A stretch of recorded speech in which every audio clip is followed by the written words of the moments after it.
నమస్కారం, జీ న్యూస్కి స్వాగతం. నేను మీ శ్రీనివాస్. ముందుగా జీవన్ టీవీ ప్రేక్షకులకు భోగి పండుగ శుభాకాంక్షలు. అలాగే ఈరోజు వార్తల్లో విశేషాలు ఒకసారి చూద్దాం. ఏటా ప్రతిష్టాత్మకంగా నిర్వహించే రథసప్తమి వేడుకలను రాష్ట్ర పండుగగా ఇటీవల ప్రభుత్వం ప్రకటించిన విషయం తెలిసిందే. ఈ నేపథ్యంలో 3 రోజుల పాటు అంగరంగ వైభవంగా జరగనున్న వేడుకలకు ప్రత్యేక ఏర్పాట్లు చేయాలని కేంద్ర పౌర విమానయాన శాఖ మంత్రి కింజరాపు రామ్మోహన్ నాయుడు ఆదేశించారు. ప్రతి సామాన్య భక్తుడికి సైతం ఆదిత్యుని దర్శనం లభించేలా పటిష్ట చర్యలు చేపట్టాలని సూచించారు. ఫిబ్రవరి 4 నుంచి అరసవల్లిలో నిర్వహించనున్న రథసప్తమి వేడుకల ఏర్పాట్లపై రాష్ట్ర వ్యవసాయ శాఖ, పశుసంవర్ధక, మత్స్యశాఖల మంత్రి కింజరాపు అచ్చెన్నాయుడు శ్రీకాకుళం ఎమ్మెల్యే గొండు శంకర్తో కలిసి ఆదివారం సమీక్షా సమావేశం నిర్వహించారు. కలెక్టర్ స్వప్నిల్ దినకర్ అధ్యక్షతన జరిగిన ఈ సమీక్షకు జిల్లా ఎస్పీ మహేశ్వర్ రెడ్డి, దేవాదాయ శాఖ కమిషనర్ సత్యనారాయణ, ప్రధాన అర్చకులు ఇప్పిలి శంకర్ శర్మ, ఇతర అధికారులు హాజరయ్యారు.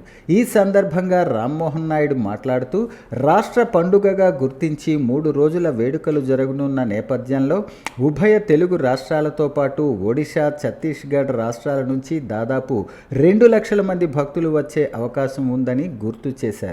దీనికి అనుగుణంగా పటిష్ట ఏర్పాట్లు చేయాలన్నారు. సుదూర ప్రాంతాల నుంచి వచ్చే భక్తులకు సైతం సులభతర దర్శనం లభించేలా ప్రత్యేక శ్రద్ధ వహించాలని కేంద్ర మంత్రి రామ్మోహన్ నాయుడు తెలిపారు. గతంలో జరిగిన పొరపాట్లకు తావు లేకుండా పగడ్బందీగా పోలీసు బందోబస్తు, పారిశుద్ధ్య నిర్వహణ, భక్తులకు త్రాగునీరు, మరుగుదొడ్లు, ఇతర మౌలిక సదుపాయాలు ఏర్పాట్లు చేయాలన్నారు. చిన్నారులు, వృద్ధులు, దివ్యాంగులకు ఇబ్బందులు లేకుండా చూడాలని సూచించారు. అన్ని శాఖల సమన్వయంతో పనిచేయాలని కోరారు. దీనిపై స్పందించిన అధికారులు ఆయా శాఖలు, విభాగాల వారీగా రథసప్తమికి సమాయత్తం అవుతున్నామని తెలిపారు. డోనర్ పాస్ ఉన్నవారికి ఈ నెల 20 వరకు రిజిస్ట్రేషన్కు అవకాశం కల్పించామని వెల్లడించారు. పాసులు కలిగి ఉన్న వారంతా దీనిని గమనించి సహకరించాలని కోరారు. అలాగే ఏటా తరహాలో శ్రీకాకుళం నగరానికి చెందిన భక్తులు సాయంత్రం సమయంలో దర్శనాలకు వచ్చేలా అవగాహన కల్పిస్తామని వివరించారు. తద్వారా ఒకే సమయంలో వచ్చే రద్దీని నియంత్రించి దూర ప్రాంతాల నుంచి వచ్చే వారికి ఇబ్బందులు లేకుండా ఏర్పాట్లు చేస్తున్నట్టు తెలియజేశారు. గ్రాండ్గా రాష్ట్ర పండుగ కింద ఈసారి జరుపుకోవడం జరుగుతుంది. ఆ యొక్క కార్యక్రమం 2, 3, 4వ తేదీ 4వ తేదీ రథసప్తమి అయితే ఆ 3 రోజులు కూడా శ్రీకాకుళం పట్టణంలో ఆ ఉత్సవాలు జరపాలనే ఆలోచనతో ఈరోజు ఒక రివ్యూ కార్యక్రమం పెట్టుకున్నాం. కార్యక్రమానికి రాష్ట్ర మంత్రివర్యులు అచ్చెన్నాయుడు గారు, స్థానిక శాసనసభ్యులు గొండు శంకర్ గారు, అలాగే కమిషనర్ గారు సత్యనారాయణ గారు, కలెక్టర్ గారు, ఎస్పీ గారు, అందరి అధికారులతో చాలా పకడ్బందీగా ఈ యొక్క కార్యక్రమాన్ని ముందుకు నడిపించాలనే ఆలోచనతో ఈరోజు కూలంకుషంగా చర్చించడం జరిగింది. మా అందరి తాలూకా ఆలోచన, చంద్రబాబు నాయుడు గారు ముఖ్యంగా ఎమ్మెల్యే గారు కూడా దీనికోసం ఎంతో కష్టపడి ఈ యొక్క ఉత్సవాలని రాష్ట్ర పండుగగా చేయాలని ఆయన కూడా రిక్వెస్ట్ చేశారు. రిక్వెస్ట్ చేసిన వెంటనే చంద్రబాబు నాయుడు గారు అంగీకరించి ఇచ్చిన తర్వాత మా అందరి తాలూకా ప్రయత్నం ఏంటంటే రాష్ట్రం, దేశం, ప్రపంచ నలుమూలల నుంచి కూడా రథసప్తమి ఉత్సవాల్లో భక్తులందరూ కూడా పాల్గొంటున్నారు. అటువంటి ఉత్సవాలు అత్యంత వైభవంగా ఎవరు వచ్చినా సరే సంతోషంగా దర్శనం చేసుకొని సూర్య భగవాన్ స్వామి తాలూకా ఆశీస్సులు పొంది ఆనందంగా తిరిగి వెళ్ళాలనే ఆలోచనతో ఈ యొక్క కార్యక్రమాలు జరిపించాలనేది మా తాలూకా ఆలోచన, ప్రయత్నం. గత 5 సంవత్సరాలు కూడా ప్రభుత్వం ఈ కార్యక్రమం మీద సరైన దృష్టి పెట్టక భక్తుల తాలూకా తాకిడి కూడా తగ్గుతూ వచ్చింది. కానీ ఈసారి చాలా చక్కగా అన్ని ఏర్పాట్లు కూడా చేస్తున్నాం కాబట్టి సుమారు 1.5 నుంచి 2 లక్షల మంది భక్తులు వచ్చే అవకాశం కనిపిస్తుంది. జిల్లా ప్రజానీకానికి రాష్ట్ర వ్యవసాయ శాఖ మంత్రి కింజరాపు అచ్చెన్నాయుడు భోగి సంక్రాంతి శుభాకాంక్షలు తెలిపారు. పాడి పంటలు వర్ధిల్లాలని, జనజీవన సంస్కృతిలో శ్రమజీవుల కష్టం ఫలించాలని కోరుకుంటున్నానని తెలిపారు. ప్రతి ఏటా మాదిరిగానే ఈ సంక్రాంతి పల్లె, పట్నం వాసులతో ఆనందాలు నింపాలని, సకల శుభాలు పొందాలని ఆకాంక్షిస్తున్నానని అన్నారు. జిల్లా యంత్రాంగానికి, కూటమి నాయకులకు, ప్రజలకు శుభాకాంక్షలు చెబుతున్నానని, అంతా కలిసి రాష్ట్రాభివృద్ధే ధ్యేయంగా ముందుకు వెళుతున్నామని తెలిపారు. రైతన్న సంక్షేమమే ప్రధాన లక్ష్యంగా ప్రథమ ప్రథమ ప్రాధాన్య క్రమంలో తీసుకుని పనిచేస్తున్నామని తెలిపారు. ముఖ్యంగా రైతు ఆరుగాలం శ్రమించి పండించిన పంట ధాన్యం వారు అమ్మిన 5 గంటల్లోనే వారి ఖాతాల్లో నగదు జమ చేస్తుంది కూటమి ప్రభుత్వం అని తెలిపారు. చాలా సంతోషంగా ఉందని తెలిపారు. రైతు సంతోషంగా ఉంటేనే రాష్ట్రం దేశం సుభిక్షంగా ఉంటుందని తెలిపారు. తెలుగుదేశం కూటమి ప్రభుత్వం అధికారంలోకి వచ్చాక పాడి రైతుల సంక్షేమాభివృద్ధి కోసం చర్యలు చేపట్టిందని శ్రీకాకుళం ఎమ్మెల్యే గొండు శంకర్ అన్నారు. గారమండలం శ్రీకూర్మాం పంచాయతీ అయ్యవారిపేట గ్రామంలో ఉపాధి హామీ పథకం నిధులతో నిర్మించిన మినీ గోకులం షెడ్డును ఎమ్మెల్యే సోమవారం ప్రారంభించారు. ఈ సందర్భంగా ఎమ్మెల్యే మాట్లాడుతూ మినీ గోకులం షెడ్ల మంజూరుకు కూటమి ప్రభుత్వం శ్రీకారం చుట్టిందన్నారు. గత ప్రభుత్వ పరిపాలనలో గోకులం షెడ్లను పూర్తిగా విస్మరించిందన్నారు. ప్రస్తుతం కూటమి ప్రభుత్వం మరలా అధికారంలోకి రావటంతో వాటికి పూర్వ వైభవం తెచ్చేందుకు అడుగులు వేస్తోందన్నారు. గ్రామాల్లో పశు పోషణ, కోళ్లు, గొర్రెలు, మేకల పెంపకానికి మెరుగైన వసతి కల్పిస్తూ పెంపకందారులను ప్రోత్సహించేందుకు రాష్ట్ర ప్రభుత్వం చర్యలు చేపట్టిందన్నారు. పశువుల నివాసానికి కొద్దిపాటి స్థలం ఉంటే మినీ గోకులం పేరిట షెడ్లు నిర్మించేందుకు శ్రీకారం చుట్టిందన్నారు. పాడి రైతులందరూ ఈ సదవకాశాన్ని సద్వినియోగం చేసుకోవాలని అన్నారు. 90% సబ్సిడీతో ప్రభుత్వం అందించే ఈ పథకాన్ని అర్హులైన ప్రతి ఒక్క పాడి రైతు సద్వినియోగం చేసుకోవాలన్నారు. పశువుల షెడ్ల నిర్మాణానికి రైతులు సహకరించి తద్వారా పశువుల పెంపకం అభివృద్ధితో దేశాభివృద్ధికి తోడ్పడాలన్నారు. పశు సంవర్ధక శాఖ మరియు జాతీయ లైఫ్ స్టాక్ మిషన్ ఆధ్వర్యంలో ఔత్సాహిక రైతులకు, పశువుల పెంపకందారులకు, నిరుద్యోగులకు ప్రోత్సాహకంగా ప్రభుత్వం అనేక రుణాలు అందజేస్తుందన్నారు. వీటిని ప్రతి ఒక్క పశువుల పెంపకం రైతులు సద్వినియోగం చేసుకోవాలన్నారు. సన్న, చిన్నకారు రైతులు రాష్ట్ర, కేంద్ర ప్రభుత్వాలు ఇచ్చే ఆర్థిక రుణాలను అందిపుచ్చుకోవాలన్నారు. ప్రభుత్వం ఇచ్చే సబ్సిడీ రుణాలపై అవగాహన కలిగి ఉండాలన్నారు. కార్యక్రమంలో పశు సంవర్ధక శాఖ అధికారులు, మండల అధికారులు, కూటమి నాయకులు, కార్యకర్తలు, ఇతర ప్రజా ప్రతినిధులు, సచివాలయం సిబ్బంది తదితరులు పాల్గొన్నారు. సంక్రాంతి పండుగ ఆనందంగా జరుపుకోవాలని ఎవరైనా పేకాట, కోడి పందాలు, డొక్కు ఆట వంటి చట్ట వ్యతిరేక కార్యకలాపాలకు పాల్పడితే చర్యలు తప్పవని ఎస్పీ మహేశ్వర్ రెడ్డి హెచ్చరించారు. ఈ మేరకు శనివారం ఒక పత్రికా ప్రకటన జారీ చేశారు. సంక్రాంతి పండుగ సందర్భంగా ఎవరైనా పేకాట, కోడి పందాలు లాంటి చట్ట వ్యతిరేక కార్యకలాపాలకు పాల్పడిన వారిపై చట్టపరమైన చర్యలు తీసుకోబడునని, నిర్వాహకులు అందుకు సహకరించిన వారిపై కూడా కేసులు నమోదు చేయటం జరుగుతుందని జిల్లా ఎస్పీ స్పష్టం చేశారు. జూదం, కోడి పందాలు, బెట్టింగ్ వంటి కార్యకలాపాలు నిర్వాహకులపై నిఘా ఏర్పాటు చేశామని, అట్టువారు పట్టుబడితే చర్యలు తప్పవన్నారు. కోడి కత్తులు తయారీ, విక్రయాలు చేసిన వారిపై కేసులు నమోదు చేయటం జరుగుతుందని హెచ్చరించారు. కోడి పందాలు నిర్వహించిన వారిపై, పాల్గొన్న వారిపై చట్టపరమైన చర్యలు తప్పవు. ఇట్టి సమాచారాన్ని సంబంధిత పోలీస్ స్టేషన్ సిఐ, ఎస్ఐలకు, శ్రీకాకుళం జిల్లా కేంద్రంగా జిల్లా SP, special branch CI, police control room, dial 100 police WhatsApp నంబర్లకు వివరాలు తెలిపినా వారి వివరాలు గోప్యంగా ఉంచుతామని ఎస్పీ పేర్కొన్నారు. రాష్ట్ర ప్రభుత్వం పాడి రైతుల అభ్యున్నతికి కృషి చేస్తుందని పాతపట్నం నియోజకవర్గం శాసనసభ్యులు మామిడి గోవిందరావు పేర్కొన్నారు. హిరమండలం మండలంలో మహాత్మా గాంధీ జాతీయ గ్రామీణ ఉపాధి హామీ పథకం ద్వారా కల్లట, గులుమూరు గ్రామాలలో నిర్మించిన గిరడి గోవిందరావు, సుంకర ధనుంజయ గారి మినీ గోకులం షెడ్ను ప్రారంభించారు. ఈ సందర్భంగా ఎమ్మెల్యే మాట్లాడుతూ నియోజకవర్గంలో పాడి పరిశ్రమ అభివృద్ధికి తప్పకుండా కృషి చేస్తానన్నారు. ముఖ్యమంత్రి నారా చంద్రబాబు నాయుడు గారు, ఉప ముఖ్యమంత్రి కొణిదెల పవన్ కళ్యాణ్ గారు ఎన్ఆర్జీఎస్ ద్వారా 90% కేంద్ర ప్రభుత్వం నిధులు, 10% రైతుల నిధులతో పశువుల పాకలను ఏర్పాటు చేశారన్నారు. మండలంలో గోకులాలను అవసరమైన వారికి ఇచ్చామని తెలిపారు. వీటిని ఉపయోగించుకుని పాడి రైతులు అభివృద్ధి చెందాలని సూచించారు. ఈ కార్యక్రమంలో పశు సంవర్ధక ఏడీ రాజశేఖర్, ఎంపీడీఓ కాళీప్రసాద్, ఎంఆర్ఓ హనుమంతరావు, పాడి రైతులు మరియు తెలుగుదేశం, బీజేపీ, జనసేన కూటమి నాయకులు, కార్యకర్తలు, అధికారులు తదితరులు పాల్గొన్నారు. తెలుగువారు వైభవంగా జరుపుకునే పెద్ద పండుగ సంక్రాంతి వచ్చేసిందని, భోగితో మొదలయ్యే ఈ పండుగ సంక్రాంతి, కనుమ వరకు 3 రోజులు సందడిగా సాగుతుందని మాజీ శాసనసభ్యులు, పాతపట్నం వైఎస్ఆర్సీపీ నియోజకవర్గం ఇన్ఛార్జ్ రెడ్డి శాంతి అన్నారు. భోగి మంటల్లో పాత వస్తువులు వేసేసి మనసులో చెడును మసి చేసి మంచి పెంచుకోవటమే భోగి మంటల వెనుకున్న ఆంతర్యం. పాలలోని తెల్లదనం, చెరుకులోని తీయదనం, గాలిపటంలోని రంగుల అందం మీ ఇంట వెళ్ళి విరియాలని వేడుకుంటున్నాను అన్నారు. ఈ సంక్రాంతి మీ జీవితంలో సరికొత్త వెలుగులు నింపాలని మనసారా ఆకాంక్షిస్తూ ఈ భోగి మీకు భోగభాగ్యాలు అందించాలని, సంక్రాంతి సందడి తీసుకురావాలని, కనుమ మధురమైన జ్ఞాపకాలు అందించాలని మనసారా వేడుకుంటూ అందరూ వారి వారి కుటుంబ సభ్యులతో కలిసి జరుపుకోవాలని అందరికీ భోగి, సంక్రాంతి, కనుమ శుభాకాంక్షలు తెలియజేశారు. భోగ భాగ్యాలను ప్రసాదించే భోగి, సరదాల సంక్రాంతి, కమ్మనైన కనుమ ప్రతి ఒక్కరి జీవితాల్లో కొత్త వెలుగులు నింపాలని సిక్కోలు జిల్లా వాసులు అంటున్నారు. రైతులు పండించే పంట ఇంటికి చేరే సమయంలో కుటుంబ సభ్యులంతా కలిసి చేసుకునే పండగ మరియు చెడుపై విజయం సాధించిన రోజు భోగిగా పురాణాలు చెబుతున్నాయి.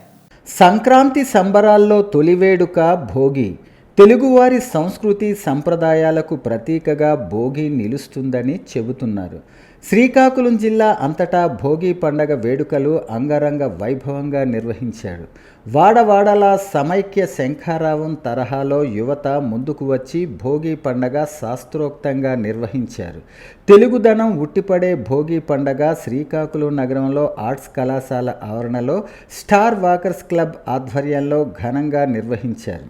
పిఎన్ కాలనీ, మండల వీధి, మధురానగర్, న్యూ కాలనీ, రెల్ల వీధుల్లో ఘనంగా నిర్వహించారు. సంప్రదాయాచరణ ప్రకారం ఈనాడు భోగి పీడ నివారణకై తెల్లవారగానే అభ్యంగన స్నానం చేసి భోగి పళ్ళు అనే పేరుతో రేగుపండ్లు పిల్లలపై పోశారు.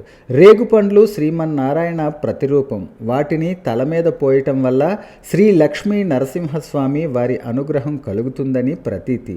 ఇంతటి ప్రాముఖ్యత కలిగిన భోగి పండగ శ్రీకాకుళం జిల్లా అంతటా ఘనంగా జరుపుకున్నారు. భోగి సంక్రాంతి శుభాకాంక్షలు. మరి భోగి అన్నది మన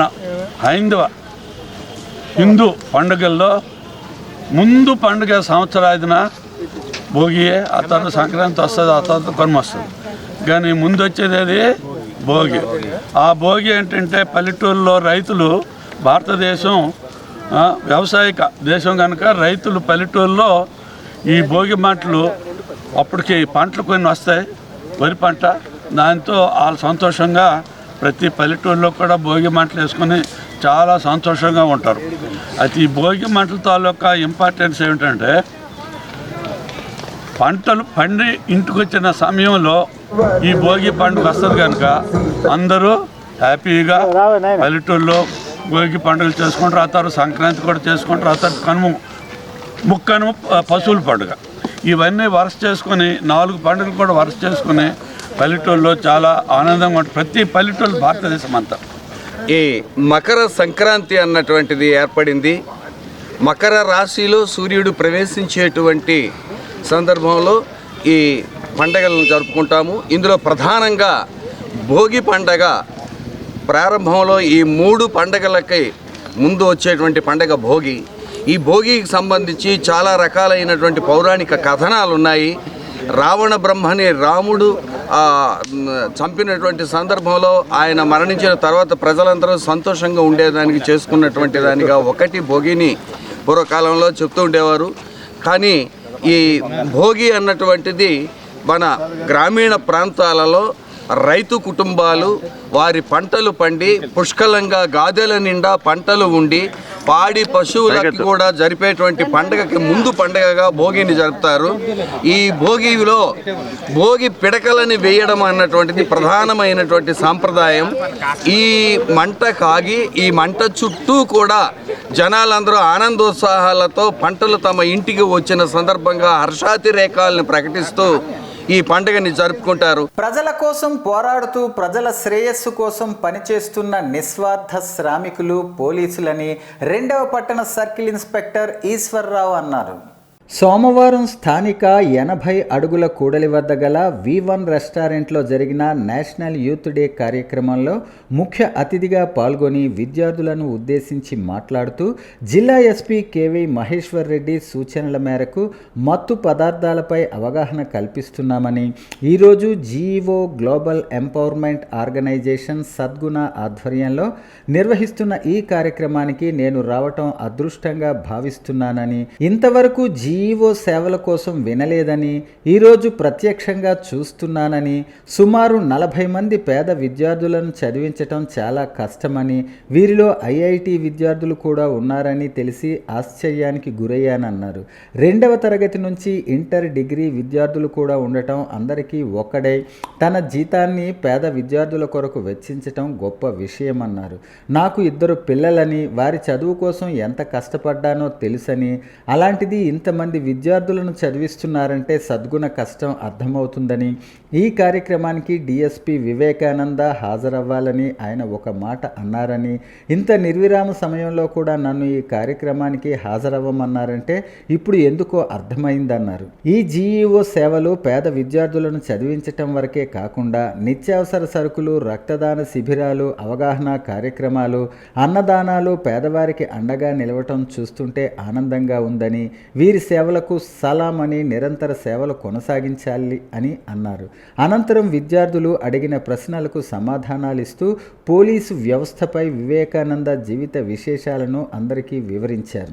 అలాగే విశిష్ట అతిథిగా ప్రముఖ వైద్యురాలు డాక్టర్ హారిక పాల్గొని ప్రసంగించిన అనంతరం విద్యార్థులకు బంగారు పథకాలను అందించారు. ఈ వయసులో కూడా ఇటువంటి కార్యక్రమాలు, ఇటువంటి ఆర్గనైజేషన్ కండక్ట్ చేస్తుందంటే చాలా సంతోషకరం. అంటే ఇతను అందుకే ఈరోజు ఇటువంటి కార్యక్రమాన్ని సెలబ్రేట్ చేస్తున్నట్టే వివేకానంద సార్ ఏదైతే ఉన్నారో ఇప్పుడు చాలా మంది చెప్పారు, ఒక అమ్మాయి చెప్పేది చాలా నాకు నచ్చింది. అలానే మేడం గారు కూడా వివేకానంద గారి నుంచి చెప్పారు. ఆ యొక్క స్ఫూర్తిని సద్గురు గారు తీసుకున్నారని నేను భావిస్తున్నాను. ఎందుకంటే ఒక పేద పిల్లల్ని చదివించడం అంటే ఈ రోజుల్లో ఆషామాషి కాదు. ఎందుకంటే ఈ రోజుల్లో ప్రతి ఒక్కరు నాకేంటి అనే రోజులు ఇవి. అటువంటి ఇతను సంపాదించింది ఒక పైసా వేరే వాళ్ళకి ఇవ్వటం అనేది చాలా చాలా చాలా గొప్ప కార్యక్రమం. చదివించడం అవ్వచ్చు, లేకపోతే నిత్యావసర సరుకులు అవ్వచ్చు, లేదా బ్లడ్ డొనేషన్ అవ్వచ్చు, లేకపోతే ఇంకా అదర్ ఏమైనా అనారోగ్యం ఎవరైనా ఉంటే వాళ్ళకి ఇవ్వడం అనేది కావచ్చు. ఇటువంటి కార్యక్రమాలు చాలా చేస్తున్నారని చెప్తున్నారు. ఇప్పుడు కూడా సోదరుడు చెప్పారు, సుమారు 40 మెంబర్స్ వరకు ఇలా చదివిస్తున్నాం, చేస్తున్నాం. చాలా సంతోషకరం. అంతేకాకుండా ఇక్కడ చదువుకున్నారు ఐఐటి స్టూడెంట్స్ కూడా ఉన్నారని చెప్తున్నారు. చాలా ఐఐటి స్టూడెంట్ చదివించాలంటే చాలా కష్టం. ఎందుకంటే నాకు 2 అమ్మాయిలు ఉన్నారు, నేను చదివించాలి చాలా కష్టపడ్డాను.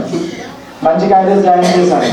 కానీ ట్రూ అప్ ఛార్జీల రద్దు చేయాలని, విద్యుత్ స్మార్ట్ మీటర్స్ పేరుతో ప్రజలపై భారాలకు వ్యతిరేకంగా అందరూ ఉద్యమించాలని సిపిఎం జిల్లా కార్యదర్శి వర్గ సభ్యులు కె మోహన్ రావు డిమాండ్ చేశారు. సిపిఎం రాష్ట్ర కమిటీ ఇచ్చిన పిలుపు మేరకు శ్రీకాకుళం ఇందిరానగర్ కాలనీలో భోగి మంటల్లో విద్యుత్ బిల్లులు దగ్ధం చేస్తూ నిరసన తెలిపారు. ఈ సందర్భంగా వారు మాట్లాడుతూ రైతులు ప్రజల పాలిట ఉరితాళ్లుగా మారనున్న విద్యుత్ స్మార్ట్ మీటర్ల బిగింపు ప్రక్రియను తక్షణమే నిలిపివేయాలని వారు డిమాండ్ చేశారు.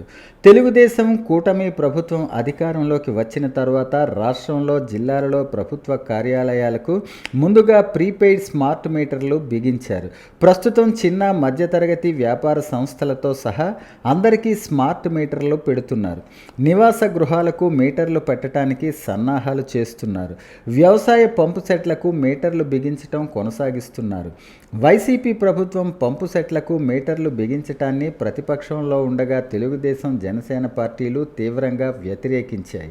ఆ నేతలు మీటర్లు పగులగొట్టాలని పిలుపునిచ్చారు. అదానీ, షిరిడీ సాయి సంస్థలతో కుమ్మక్కయి వేలాది కోట్ల రూపాయల అవినీతికి పాల్పడి ఒప్పందాలు చేసుకుని మీటర్లు పెడుతున్నారని నాడు ఆరోపించారు.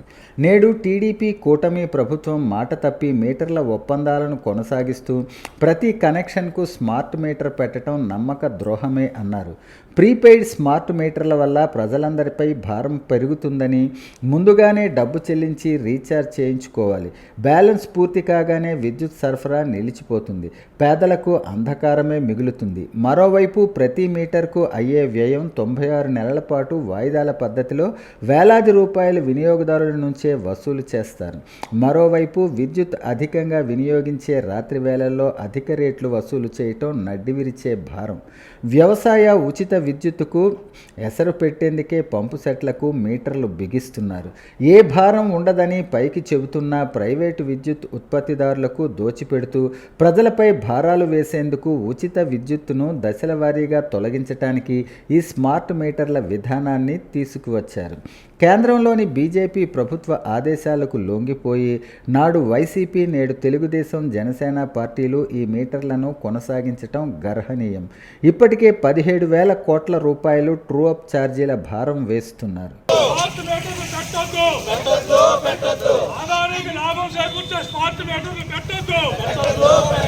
గోవింద నామస్మరణతో ఆలయాలు మారుమోగాయి.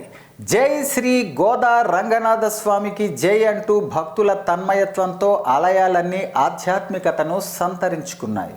నెల రోజుల పాటు కొనసాగిన ధనుర్మాస ఉత్సవాల ముగింపు సందర్భంగా సోమవారం శ్రీకాకుళం నగరం బ్యాంకర్స్ కాలనీ శ్రీ వెంకటేశ్వర స్వామి ఆలయాల్లో శ్రీ గోదాదేవి రంగనాథ స్వామి కళ్యాణ మహోత్సవాలు కన్నుల పండుగగా నిర్వహించారు. సుమారు 50 కుటుంబాలు గోదా కళ్యాణంలో భక్తులు పాల్గొన్నారు. గోదా కళ్యాణం సందర్భంగా ఆలయాల్లో ఆధ్యాత్మికత నెలకొంది.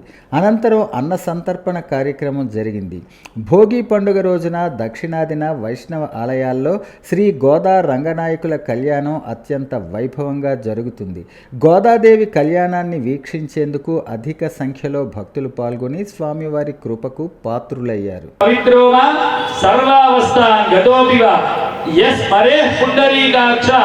మంగువారి తోట కళింగ కోమటి సంఘం తరపున మకర సంక్రాంతి సందర్భంగా మంగువారి తోటలో ఉన్న నిరుపేద వైశ్యులకు చీర, లుంగి, తువ్వాలుతో ఉన్న కిట్లు 50 మందికి పంపిణీ చేశారు. ఈ సందర్భంగా మంగువారి తోట కళింగ కోమటి వైశ్య సంఘం అధ్యక్షులు పొట్నూరు వెంకటరమణ మాట్లాడుతూ మంగువారి తోటలో వలస వచ్చిన నిరుపేద కళింగ వైశ్యులు ఎక్కువగా ఉన్నారని, వారిని దృష్టిలో పెట్టుకుని ఇటువంటి కార్యక్రమాలు ప్రతి సంవత్సరం చేయాలని సంఘం తరపున నిర్ణయించుకున్నామన్నారు. కార్యదర్శి పెద్దిన మురళీకృష్ణ మాట్లాడుతూ సంఘ సభ్యుల సహకారంతో పూర్తి ఉచితంగా 200 మందికి ఉపనయనాలు చేయాలని నిర్ణయించుకున్నామని తెలియజేశారు. కోశాధికారి వైశ్యరాజు సతీష్ మాట్లాడుతూ ఈ పండుగను మా కళింగ వైశ్యులంతా సంతోషంగా జరుపుకోవాలని కోరుతూ ఇంకా మంచి కార్యక్రమాలు చేసే శక్తి యుక్తులు మా సంఘానికి ఇవ్వాలని భగవంతుని కోరుతున్నానని తెలియజేశారు. కార్యక్రమంలో కార్యవర్గ సభ్యులు లక్ష్మణరావు, గోవింద మరియు అందవరపు శ్రీనివాసరావు, జగదీష్, పొట్నూరు శ్రీనివాసరావు తదితరులు పాల్గొన్నారు. సమాజ సంఘం అన్నది ఒక నిర్ణయించడం జరిగింది. దాని మూలంగా ప్రతి సంక్రాంతికి ఇక్కడ వలస వచ్చిన కళింగ వయసులు ఎక్కువ ఉన్నారు. చాలామంది అందరూ వలస వచ్చిన వాళ్ళే, ఆర్థిక పరిస్థితి కూడా సమతుల్యం లేని వాళ్ళు ఉన్నారు. వీళ్ళందరినీ దృష్టిలో పెట్టుకొని మా కళింగ వయసు సంఘం తరపున పేదవారైనటువంటి ఒక 50 మందికి ఐడెంటిఫై చేసి మనిషికి 500 రూపాయలు విలువగా ఒక చీర, ఒక లుంగి, ఒక తువ్వాలు బహుమతిగా వాళ్ళకి ఇవ్వడాన్ని నిర్ణయించడం జరిగింది. దాని మూలంగా ఈనాడు ఈ మంగువారి తోటలో కళింగ వయసులో సాధారణ కుటుంబీకులకి ఈనాడు ఈ చీరల పంపకం అన్నది చేయాలని మా సంఘ నిర్ణయం ప్రకారంగా, సంఘ సభ్యుల నిర్ణయం ప్రకారంగా ఈ కార్యక్రమం ఇవాళ చేస్తున్నాం.